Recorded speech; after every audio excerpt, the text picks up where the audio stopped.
Hi everyone, my name is Linda Gundo. I am the CEO and founder of Linda's Perfection Creations. Linda's Perfection Creations is an event planning and wedding decor company. We cater to small and large events in and around Philadelphia areas. Some of the areas that we service is New Jersey, New York, Delaware, Connecticut.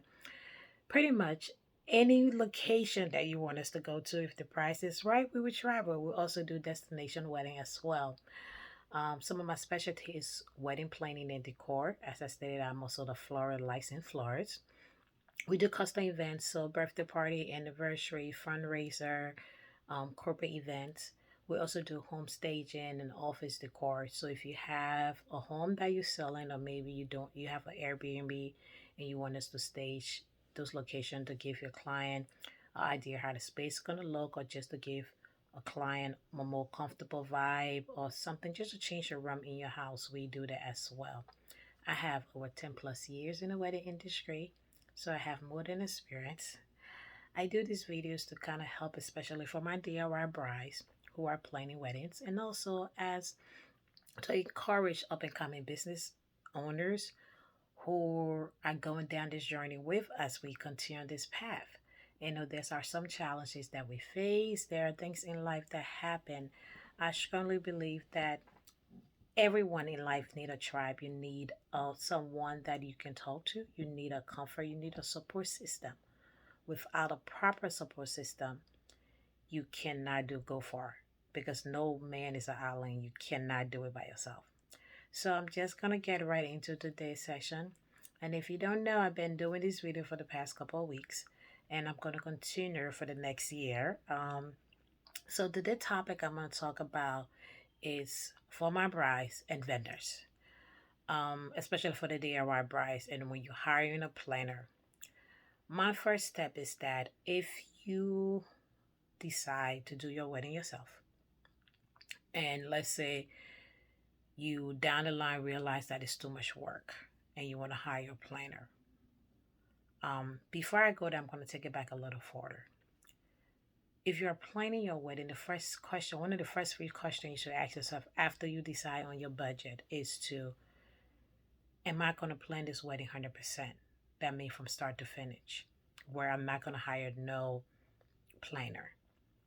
If you decide, okay, well, maybe at some point this is going to be too much, because you have to realize for the day of your wedding, you cannot coordinate your own wedding.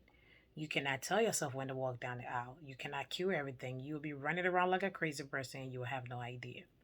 So if you do decide to hire some professional to help you, make sure that those professionals know all the vendors that you have hired, that they have some kind of relationship. And if you are transitioning to a family member, somebody close to you, make sure too that they meet those vendors. And when I mean vendors, I mean your photographer, your caterer, your videographer, anybody that I'm going to be helping you with your wedding, anybody that you pay for to help you with some aspect of your wedding. Those are your vendors. I mean your venue. Make sure whoever is going to transition to take over that baton after that month leading to your wedding, make sure that they meet these people.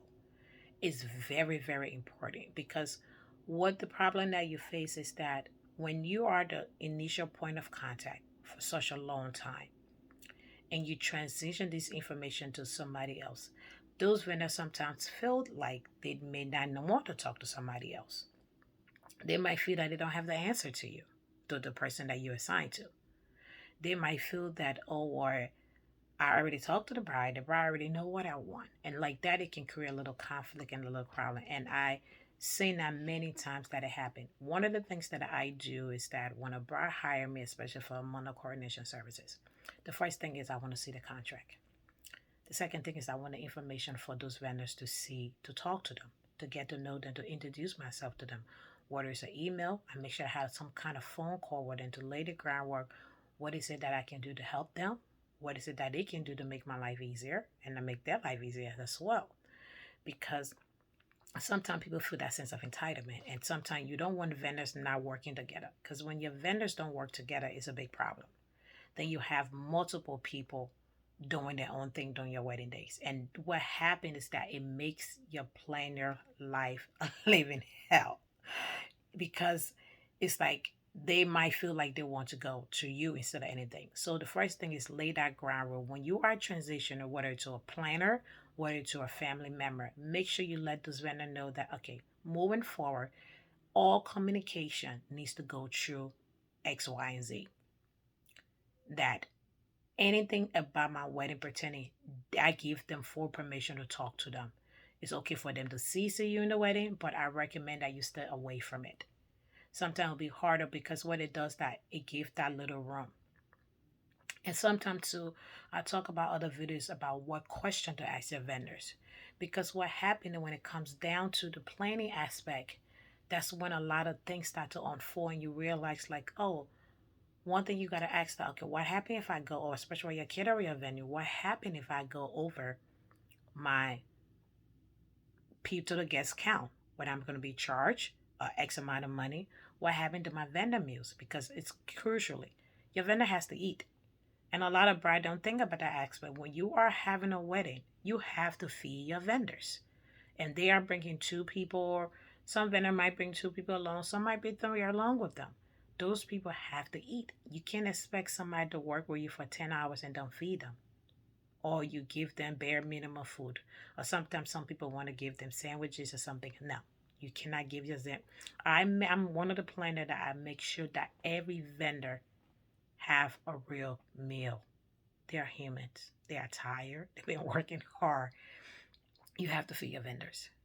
So with that being said, make sure that they have that relationship, because if they don't have some type of relationship, then one person might want to control certain things in certain aspects, or feel like they don't have to explain the certain thing to someone.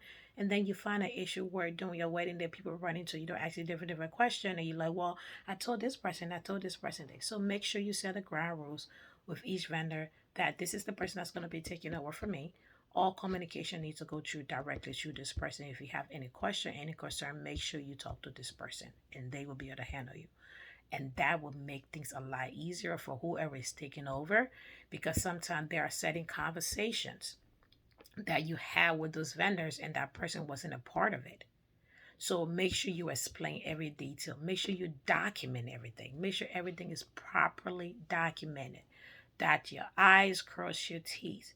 Because what that do is it makes their life easier, especially if you're going to use a family member. If you're going to use a planner, yes, if they are a licensed planner or experienced planner, they would know this information. And even if they don't know it, or even if they do know, make sure you communicate everything with them. This is what I would talk about. So every detail, document that. It makes your wedding go smoother on that day off. Because if you don't, you would just have multiple vendors doing everything and it would be a mess. And you work so hard from start and you want to see that finished product. That's how you see some bride cry on the wedding day because the cake person don't know where the cake to. Nobody don't know who to talk to. Those information just all over the place. Some vendors feel like what they're going to do whatever they want to do. They don't have to listen to this person. So make sure, because and how to eliminate these things as well. Then, as I talked in the last video, vent out your professional, your vendors. Make sure they work well with others. Because, if people don't play well with others, I don't care how great of a service they give. If they cannot work well with other vendors, that will be a problem. Nobody want to work with somebody who don't play well with each other. So make sure each vendor is not just based on the work that they do. Also check the personality, look at the reviews, what are some of the things that people say about them, how they are around people when you talk to them. Scan them out. Don't just take anybody just based on glitz and glam. But thank you for watching. That is all for today. Please share, like, and subscribe to my channel. As I said, I do month of coordination. So you can sign up for a free 30-minute consultation where we can talk more in detail about my services. And also I can answer any questions. I also have my event planning seminar classes where I teach you on every tricks and tool how to plan your wedding from start to finish.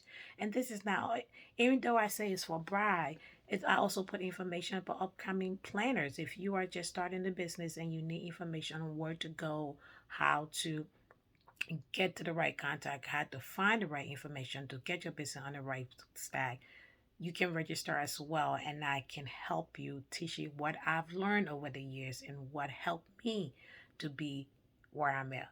Thank you and have a wonderful day. Bye.